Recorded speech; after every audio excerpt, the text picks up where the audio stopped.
পটুয়াখালীপাড়া, পটুয়াখালী খনিকালয় পতিতালয়, বরিশাল পটুয়াখালী পতিতালয়, যেটাই বলেন না কেন, পটুয়াখালীপাড়াতে আমরা আসছি।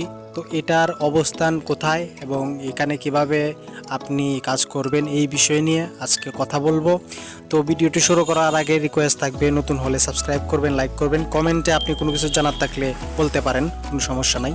তো পটুয়াখালীপাড়া, এটার অবস্থান হচ্ছে পটুয়াখালী জেলার অন্তর্ভুক্ত এবং পটুয়াখালী জেলা শহর হতে একটু সামান্য দূরে।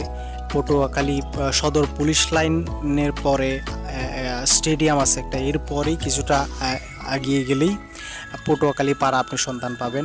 তো এইখানেও কিন্তু যথেষ্ট পরিমাণ কাজ করার মতো সুযোগ সুবিধা রয়েছে। এখানে 130 জন যৌনকর্মী রয়েছেন, 200টি ঘর রয়েছে এবং এখানে ছোট বড় মিলিয়ে প্রায় 200 জনের মতো মানুষ এখানে বাস করে। তো এইখানে যাওয়ার আগে আপনাদেরকে একটা জিনিস অবশ্যই মাথায় রাখতে হবে, অন্যান্য পতিতালয়ের থেকে এখানে কিন্তু পতিতালয় যৌনকর্মীর সংখ্যা কিন্তু অনেক কম। আপনি ময়মনসিংহ পতিতালয় বলেন, সোনাগাছি পতিতালয় বলেন কিংবা দৌলতিয়া পতিতালয়, এখানে কিন্তু অনেক পতিতা কাজ করে অনেক বেশি। তো এখানে খদ্দের বেশি গেলেও তাদের চাহিদা মিটে।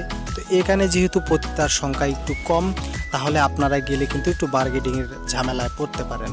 তো এই জিনিসটা আপনারা মাথায় রাখবেন এবং যারা এজেন্ট দালাল যাকে বলি, তাদের ঝামেলা তো আছেই, এই জিনিসটা অবশ্যই মাথায় রাখবেন। আর যদি ওইখানে কেউ পরিচিত থাকে এবং রিস্কওয়ালা মামা যারা আছে তাদের সহযোগিতা নিলে সবচাইতে ভালো হয়, তারা এই জিনিসটাকে ভালো করে হ্যান্ডেল করে আপনাকে কাজ করিয়ে দিতে পারবে।